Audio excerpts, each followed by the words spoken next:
Hey everybody, welcome back to In Bed with a Millennial. I'm the Millennial, Javeda Bay, and this is my bed. So it's still Masturbation May. So today I want to talk about orgasms because they are usually the first thing that pops into your head when you hear the word pleasure in conjunction with sexual pleasure. And so, orgasms, what are they? The big O.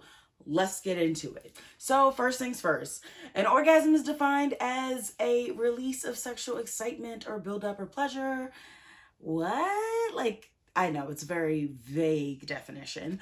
And with good reason, because an orgasm feels and can look different for so many different people. But it is that build up and then that release. It's like, ooh, that felt good. Yeah, that's an orgasm. I would get more explicit, but social media, YouTube, they don't like that. So we're gonna have to just skirt around it.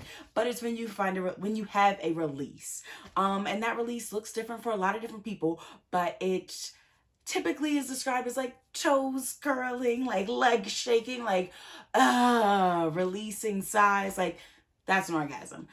Okay, so you told me what an orgasm is, Javay. How do I know if I had one? I am so glad you asked, because everybody's like, oh, just try and have an orgasm, try and have an orgasm. Okay, I'm trying, but how do I know when I succeed? Do you get to a point in your sexual play where you're like, oh my goodness, this is so amazing, but I can't take anymore. I just must let it out. I have to scream. I have to moan. I have to do something? More than likely, you probably had an orgasm. It is that uncontrollable feeling of explosion, and not an explosion something exploding from your body, but an explosion within, you feel the tension release. Have you gotten to that point where the tension in your body just builds up and then it's just guess what, you probably had an orgasm. Also, other ways to know if you have the moments where your toes curl, your legs are shaking uncontrollably, where you're wriggling around and you're like, I can't control my body, it's just doing what it's doing. Also signs that you may be having an orgasm. All right, cool, Gervais. So you told me what to look for and I might be having an orgasm. How can I actually have an orgasm? Wow, there are so many different ways that your body can be stimulated to the point of orgasm. And for some odd reason, for folks born with vulvas, we love to distinguish what type of orgasm it is. Whereas for folks born with penises, it's kind of like, oh, they had an orgasm and it's kind of just left at that statement. Why? Why do we have to label the ones that you can have with a vulva, but we don't do it with a penis? When guess what? You can have all types of orgasms with any body type. Whatever genitalia you have, you can have it. Nipple orgasms, everybody can get them.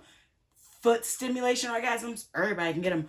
Anal orgasms, everybody can get them. There are so many different ways, but you could obviously have them from stimulating erogenous zones like your nipples, like the light touching of collarbones and licking and things of that nature.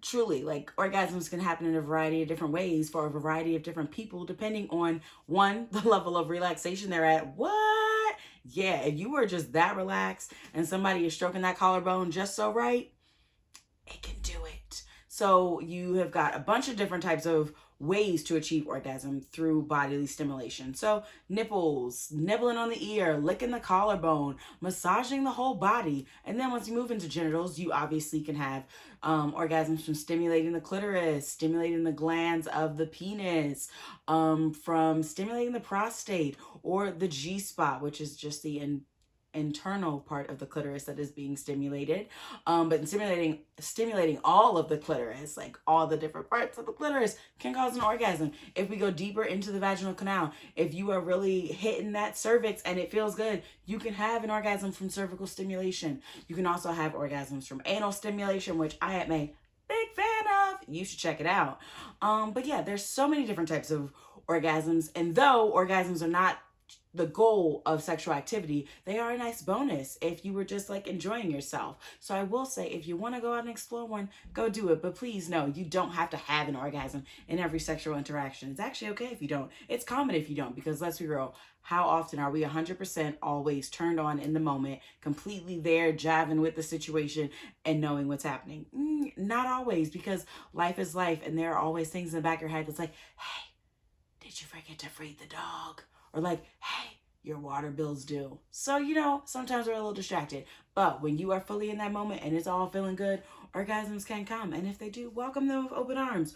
Or don't, whatever you like. But just know, orgasms, they're a thing. They can happen. You can look for them. You can not look for them and they can just show up. Regardless, that's an orgasm.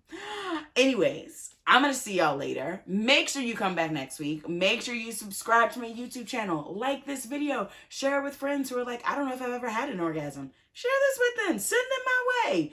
And definitely come back because, you know, I'm going to have an all new video because it's still Masturbation May. And if you haven't, be sure to enter my giveaway because, oh, it's good. All right. Deuces.